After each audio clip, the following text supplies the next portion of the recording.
அண்மை செய்தியை பார்த்துக் கொண்டிருக்கிறோம். சென்னை பள்ளிக்கரணை உள்ளிட்ட அனைத்து மாவட்டங்களில் உள்ள சதுப்பு நிலங்களை அளவிடும் பணிகள் நிறைவு பெற்றிருப்பதாக தமிழ்நாடு அரசு சென்னை உயர்நீதிமன்றத்தில் தெரிவித்திருக்கிறது. இது தொடர்பான கூடுதல் விவரங்களோடு இணைகிறார் நீதிமன்ற செய்தியாளர் மதன். விவரங்கள்.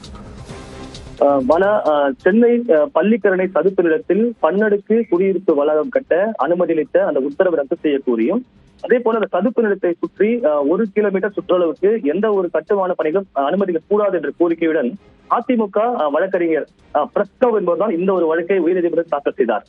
இந்த வழக்கை கடந்த முறை விசாரித்த சென்னை உயர்நீதிமன்றம் இந்த பள்ளிக்கரணை சதுப்பு நிலம் என கூறப்படும் அந்த பகுதியில் குடியிருப்பு வளாகம் கட்டும் அந்த பகுதியில் எந்த ஒரு பணிகளும் மேற்கொள்ளக்கூடாது என்று ஒரு இடைக்கால தடை வைத்தது. இந்த வழக்கு தான் இன்று மீண்டும் தலைமை நீதிபதி அமர்வில் விசாரணைக்கு வந்தது. அப்போது தமிழக அரசை பொறுத்த வரைக்கும் உச்ச நீதிமன்ற உத்தரவின் அடிப்படையில் பள்ளிக்கரணை உள்ளிட்ட தமிழகத்தில் உள்ள அனைத்து மாவட்டங்களில் உள்ள சதுப்பு நிலங்களை செயற்கைக்கோள் உதவியுடன் துல்லியமாக அளவிடும் பணிகள் தற்போது முடிவடைந்து விட்டது. இது குறித்த அறிக்கையை உறுதி செய்வதற்காக அனைத்து மாவட்ட ஆட்சியர்களுக்கும் தற்போது அந்த அறிக்கையை அனுப்பப்பட்டுள்ளதாக தெரிவிக்கப்பட்டது. இதை தொடர்ந்து மாவட்ட ஆட்சியருடைய அறிக்கை பெற்ற பிறகு உச்சநீதிமன்றத்தில் இந்த அறிக்கை தாக்கல் செய்யப்படும் என்றும் விளக்கம் அளிக்கப்பட்டது. இதையடுத்து இந்த வழக்கின் விசாரணை தற்போது ஜனவரி 4ஆம் மாதத்திற்கு சென்னை உயர்நீதிமன்றம் தள்ளி வைத்துள்ளது.